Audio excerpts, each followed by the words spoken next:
Au nom du Père et du Fils et du Saint-Esprit, Amen. Grande joie d'être là avec toi en ce jeudi 16 juin. Et on se prépare pour célébrer bientôt la fête du très saint corps et sang du Christ. Et on doit vraiment bien se préparer et d'avoir un cœur désireux à chaque jour de recevoir le corps et le sang du Christ. Et d'être digne de telles grâces à chaque jour. Vraiment, nous voulons nous préparer aussi en écoutant la parole du Seigneur aujourd'hui. La première lecture d'aujourd'hui, c'est le livre de l'Ecclésiastique, chapitre 48, à partir du verset 1. Alors le prophète Élie s'éleva comme un feu, sa parole brûlait comme une torche. C'est lui qui fit venir sur eux la famine, et qui, dans son zèle, les décima.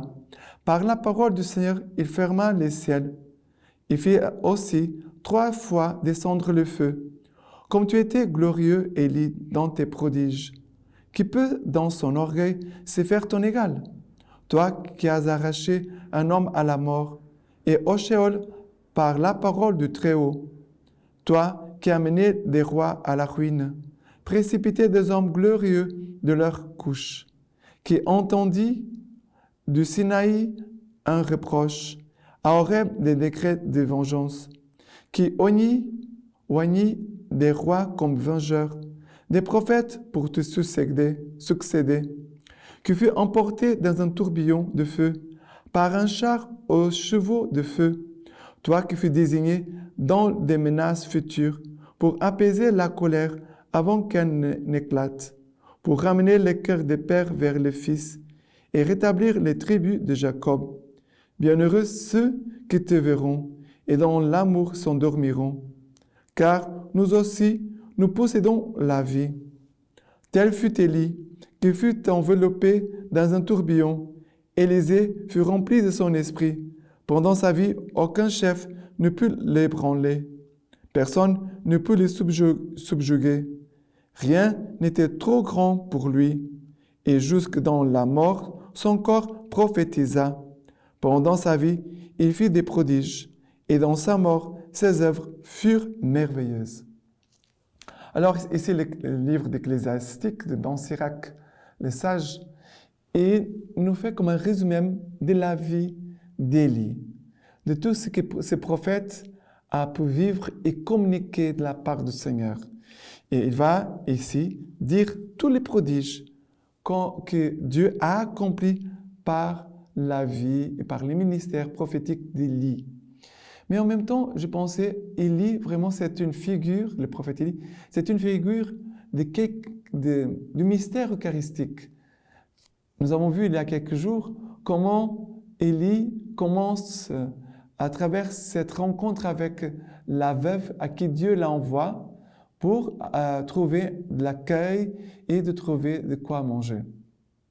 Et les miracles de la farine qui ne s'épuise pas, qui ne finit pas, l'huile qui ne s'épuise pas.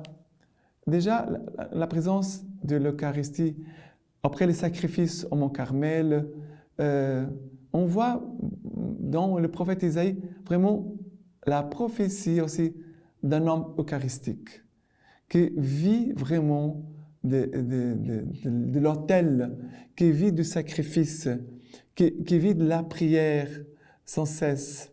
Et vraiment, nous devons regarder le prophète Élie comme ce prophète. Dans sa vie, elle a resplendi de la vie divine, de la gloire de Dieu. Et je te pose aussi la question, et en lisant ta vie, qu'est-ce qu'on pourrait dire de toi? Qu'est-ce que je pourrais dire de moi? Est-ce que tu manifestes aussi par ta vie les merveilles de Dieu? On ne voit pas beaucoup de choses à travers ta vie. Parce que ici sont tous les éloges qui sont énoncés de la vie d'Élie. Mais la première chose qu'ici tout au début dit, alors le prophète Élie s'éleva comme un feu, sa parole brûlait comme une torche. Sa parole brûlait comme une torche. C'est lui qui fait venir sur eux la famine et qui dans son zèle les décima. On voit la parole d'Élie qui brûlait comme une torche, c'est le prophète, mais en même temps, qui dans son zèle, il avait un grand zèle. Il avait un grand zèle pour le Seigneur, pour l'œuvre de Dieu, pour le dessein de Dieu. C'était un homme tout entier consacré à la volonté de Dieu. Il avait du zèle. Et est-ce que nous avons ce même zèle? Est-ce que notre parole, c'est une parole qui brûle comme une torche, qui éclaire ma vie, la vie de mes frères et sœurs? Voilà. Ici, ça vaut la peine de voir les qualités, les bienfaits de Dieu dans la vie d'Élie et aussi de prier en disant, Seigneur, ici, j'ai besoin de cette grâce d'Élie, comme Élisée, qui a reçu la double portion de l'Esprit qui reposait sur Élie. Nous devons demander la même chose en vue de la construction du royaume du Seigneur, de Dieu. Maintenant, le psaume d'aujourd'hui, c'est le psaume 97, à partir du verset 1. Le Seigneur règne, exulte la terre, que jubilent les îles nombreuses. Ténèbres et nuées l'entourent. Justice et droit sont l'appui de son trône. Un feu devant lui s'avance et dévore à l'entour ses adversaires. Ses éclairs illuminent le monde. La terre voit et chavire. Les montagnes fondent comme la cire devant le Maître de toute la terre. Les cieux proclament sa justice et tout le peuple voit sa gloire.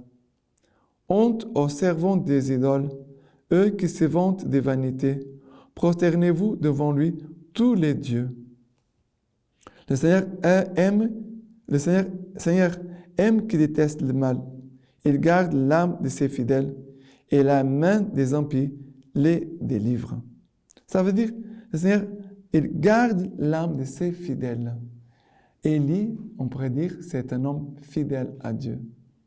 Dans tout ce qu'il a vécu beaucoup d'épreuves. Si on reprend les lectures de cette semaine, on voit aussi des épreuves qu'Élie a vécues, même des persécutions, le danger de mort, tout ça. Mais Élie, c'est une âme fidèle à Dieu. Voilà, que le Seigneur puisse vraiment régner en nous, comme dit le premier verset. Seigneur règne, exulte la terre. Que le Seigneur vraiment puisse régner en nous et que notre terre, notre humanité puisse exulter devant le Seigneur. Maintenant, l'évangile d'aujourd'hui, c'est l'évangile de Saint Matthieu, chapitre 6, à partir du verset 7. Dans vos prières, ne rabâchez pas comme les païens. Ils s'imaginent qu'en parlant beaucoup, ils se feront mieux écouter. N'allez pas faire comme eux, car votre Père sait bien ce qu'il vous faut avant que vous ne lui demandiez. Vous donc priez ainsi. Notre Père qui est dans les cieux, que ton nom soit sanctifié, que ton règne vienne, que ta volonté soit faite sur la terre comme au ciel. Donne-nous aujourd'hui notre pain quotidien.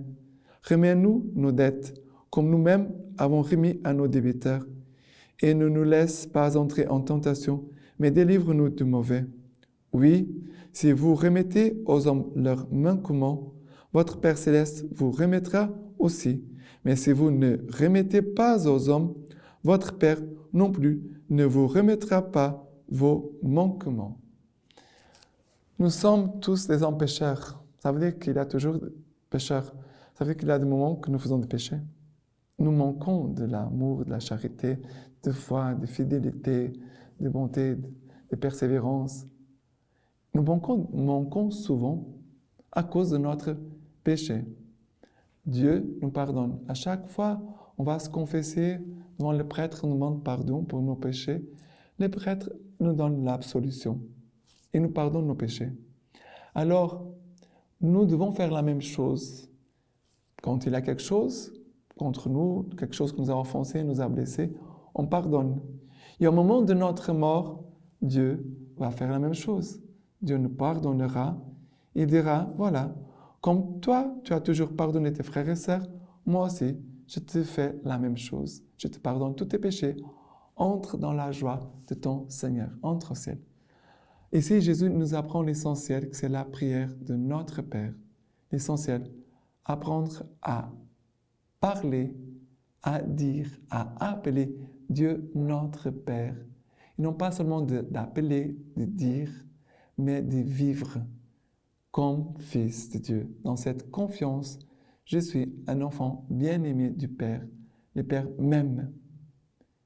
Et cela me suffit. C'est cela mon appui. C'est cela ma force. C'est cela ma joie. Le Père m'aime. Et moi aussi, j'aime le Père.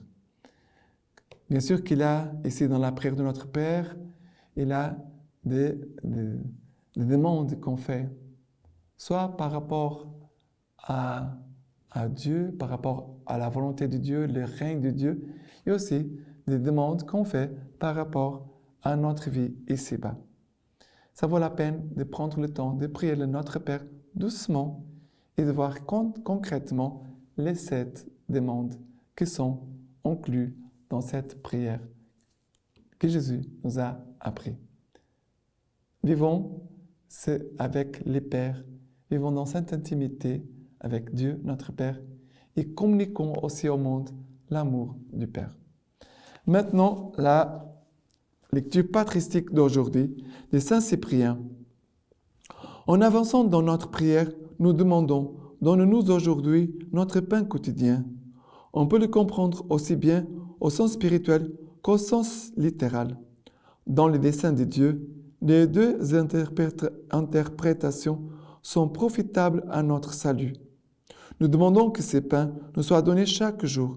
En effet, nous qui sommes dans le Christ et recevons quotidiennement son Eucharistie comme l'aliment du salut, il ne faut pas qu'un péché grave nous tienne à l'écart en nous empêchant de communier et nous interdise les pains célestes, alors que le Christ a proclamé « Moi, je suis le pain de la vie, qui suis descendu du ciel. Si quelqu'un mange de mon pain, il vivra éternellement. Le pain que je donnerai, c'est ma chair pour la vie du monde. » Maintenant, je vous laisse la bénédiction par les mains toutes pures de la Vierge Marie. Dieu Tout-Puissant vous bénisse et vous garde, le Père, le Fils et le Saint-Esprit. Amen.